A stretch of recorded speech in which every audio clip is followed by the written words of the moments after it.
Hi everyone, welcome back to ये channel useful tips and tricks for home, जहाँ पर मैं आपके लिए लेके आती हूँ होम एंड किचन रिलेटेड बहुत ही कमाल के टिप्स एंड हैक्स जो हमारे डेली के कुछ मुश्किल लगने वाले कामों को आसान कर देते हैं, जिससे हमारा काम भी फटाफट हो जाता है, हमारे टाइम और पैसे की भी बचत हो जाती है। तो चलिए आज के इस नए वीडियो को शुरू करते हैं। और आज की पहली टिप है इन वुडन स्पैचुलास को लेकर, जो आजकल हर किसी किचन में तो दिखता ही है। तो इन वुडन स्पैचुलास को अगर प्रॉपर तरीके से क्लीन ना किया जाए, इसकी केयर ना रखी जाए, तो आपने देखा होगा कि इन वुडन स्पैचुलास के ऊपर बहुत ही जल्दी फंगस जमा हो जाता है, सफ़ेद पैचेस इसके ऊपर दिखाई देते हैं और इसी के कारण ये वुडन स्पैचुला काफ़ी अनहाइजीनिक भी दिखते हैं। तो इन वुडन स्पैचुलास को क्लीन करने के लिए कम से कम हफ्ते में एक बार आप इस्तेमाल करें नमक और नींबू का, क्योंकि इन वुडन स्पैचुलास के अंदर जो लाइंस होते हैं इसमें काफ़ी मसाले या फिर ऑयल वगैरह जमा हो जाता है और इसे अगर प्रॉपर क्लीन ना किया जाए तो एक तरफ से इसकी एक बदबू आने लगती है और ये बहुत ही जल्दी फंगस इसके ऊपर तैयार कर देता है। तो इसके लिए कम से कम हफ्ते में एक बार नमक और नींबू से आप इसे क्लीन ज़रूर करें। क्लीन करने के बाद साफ़ पानी से धोने के बाद आप इसे प्रॉपर सुखाएं या फिर नैपकिन से आप इसे ड्राई करें। अब इसे हम ऐसे ही कहीं रखना नहीं है। सबसे पहले हमें लेना है ऑलिव ऑयल या फिर आपके पास जो भी कुकिंग ऑयल है आप उसे ले लें और इन वुडन स्पैचुलास के ऊपर एक हल्का सा लेयर इसकी अप्लाई कर दें। ऑयल अप्लाई करने के बाद इसे हमें अच्छी तरीके से कड़ी धूप में सुखाना है। अगर आपके एरिया में कहीं धूप नहीं आ रही हो तो सिंपली आप गैस पर कुछ मिनटों के लिए इस वुडन स्पैचुलास को इस तरीके से गर्म करेंगे तो इसमें अगर एक्सेस पानी, ऑयल वगैरह जो भी रह जाएगा वो ड्राई हो जाएगा। ये वुडन की चीज़ें अगर हम प्रॉपर तरीके से ड्राई करके रखेंगे तो इसके अंदर जो भी मॉइस्चर वगैरह होगा ये निकल जाएगा और इसके ऊपर कभी भी फंगस नहीं जमा होगा। तो आपका खाना वगैरह बनाकर तैयार हो गया है और आपका गैस का बर्नर अगर गर्म है तो इस गर्म बर्नर्स के ऊपर भी आप इन वुडन स्पैचुलास को रख सकते हो। जब भी हम किचन में किसी हुक पर इस तरीके से हाथ पोंछने वाला नैपकिन या फिर रुमाल वगैरह हैंग कर देते हैं तो आपने देखा होगा कि हाथ लगाते ही इस हुक से ये जो नैपकिन है बार बार गिरता रहता है।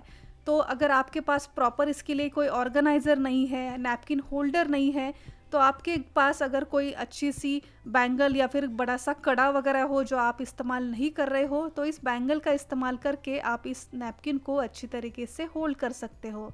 तो मेरे पास ये बहुत ही ब्यूटीफुल सी एक बैंगल है, तो इसे मैंने इस हुक पर लगा दिया है और इस बैंगल के अंदर मैंने इस नैपकिन को प्लेट करके रख दिया है। तो अब आप देखोगे नैपकिन इस तरीके से रखने से अगर आप कितना भी इसे हाथ लगाओगे, हाथ पोंछोगे, तो बैंगल से ये नैपकिन बिल्कुल भी फिसलेगा नहीं, बार बार ये गिरेगा भी नहीं।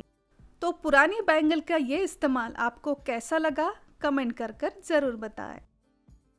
डेली किचन में इस्तेमाल होने वाले हमारे स्टेनलेस स्टील के बर्तन, चाहे पतीला हो, कढ़ाई या फिर प्रेशर कुकर, कुछ दिनों के इस्तेमाल के बाद आपने देखा होगा कि इन बर्तनों के ऊपर काले दाग धब्बे आ जाते हैं। रेनबो स्टेन भी स्टेनलेस स्टील के बर्तनों के ऊपर बहुत ही जल्दी दिखाई देते हैं, जिससे हमारे बर्तन काफ़ी पुराने भी लगने लगते हैं। तो इन रेनबो स्टेन्स को निकालने का एक बहुत ही बढ़िया तरीका, इसके लिए इस बर्तन में आप डालें थोड़ा सा खाने वाला सोडा यानी कि बेकिंग सोडा और कोई भी आधा सूखा हुआ या फिर फ्रेश नींबू आप ले लें और इस नींबू की मदद से आप इस बर्तनों को साफ़ कर दें। सबसे लास्ट में साफ़ पानी से आप इसे धो लें तो आप देखोगे कि बहुत ही बढ़िया इस एक आसान मेथड से रेनबो स्टेन जितने भी हमारे बर्तनों के ऊपर थे साफ़ हो जाएंगे, बर्तन बिल्कुल नए जैसे दिखाई देंगे। स्कूल बैग हो या फिर ऑफिस बैग या सिंपली सोफे पर रखे हुए इस कुशन के कवर, हमारे घर में ऐसे कई सारी चीज़ें होती है जिस पर चेन लगी होती है। कुछ दिनों के यूज़ के बाद कई बार ऐसा होता है कि चेन तो अच्छी होती है लेकिन इस चेन को एक्सेस करने के लिए जो जिपर होता है ये कई बार टूट जाता है और हम सोचते हैं कि पूरा इस जिप को ही हम चेंज कर दें, लेकिन ऐसा बिल्कुल ना करें। आपके घर में अगर कोई पेपर पिन बची हो तो इसमें से इसी जिप के कलर का पेपर पिन आप ले लें और जहाँ पर इसकी जिपर टूट गई है वहाँ पर आप इसे लगा दें। तो आप देखेंगे इस पेपर पिन की हेल्प से इस चेन को एक्सेस करना बहुत ही आसान हो जाएगा। और ये जो पेपर पिन होती है काफ़ी पतली होती है जो दिखाई भी नहीं देती। तो अगर आपके चेन की जिपर अगर टूट गई हो तो पेपर पिन का ऐसा इस्तेमाल आप एक बार ज़रूर करके देखें। हमारे घर में क्लीनिंग का काम करने वाले कई ऐसे क्लीनिंग टूल्स, चाहे वो झाड़ू हो या फिर कई ऐसे क्लीनिंग ब्रश या फिर हो बाथरूम या फिर फर्श क्लीन करने वाले खराटा।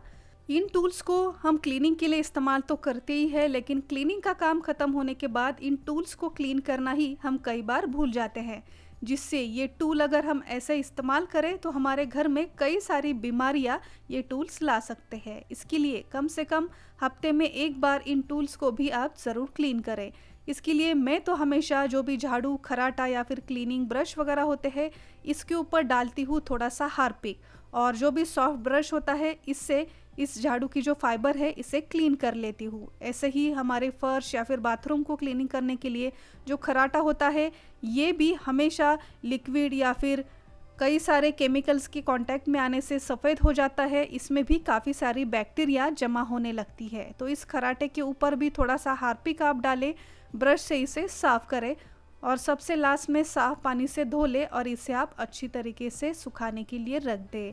तो आप देखोगे इसमें भी अगर काफ़ी सारे बैक्टीरियाज होगी तो हार्पिक की मदद से ये क्लीनिंग टूल्स भी साफ़ हो जाएंगे। झाड़ू क्लीन करने के बाद जब भी हम इसे सुखाने के लिए रख देते हैं तो ये झाड़ू सिर्फ ऊपर ऊपर से सूख जाता है, अंदर से ये ऐसे ही गीला रहता है। इसके लिए जब भी आपको इसे सुखाना हो तो इसके फाइबर आप थोड़े से ऐसे फैला दें, कपड़ों की क्लिप से इसे इस तरीके से रख दें ताकि अंदर बाहर सभी तरफ से इसे हवा लग जाए और ये झाड़ू अच्छी तरीके से ड्राई हो जाए। तो क्लीनिंग टूल्स क्लीन करने का ये तरीका आपको कैसा लगा, कमेंट कर ज़रूर बताएं। सो फ्रेंड्स, आई होप कि आज की इस वीडियो में दिखाई गए ये सारे छोटे मोटे टिप्स एंड हैक्स आपके लिए भी ज़रूर यूज़फुल रहे होंगे, और मेरी ये मेहनत अगर आप तक पहुंची होगी तो वीडियो को एक लाइक ज़रूर कीजिए। इसमें से कौन सी टिप आपको नई और यूज़फुल लगी हमें कमेंट कर ज़रूर बताएं। और अगर अब तक आपने इस चैनल को सब्सक्राइब नहीं किया है तो अभी जाकर सब्सक्राइब कीजिए। सब्सक्राइब बटन के आगे एक नोटिफिकेशन बेल है, उसे भी प्रेस करना बिल्कुल ना भूलिए।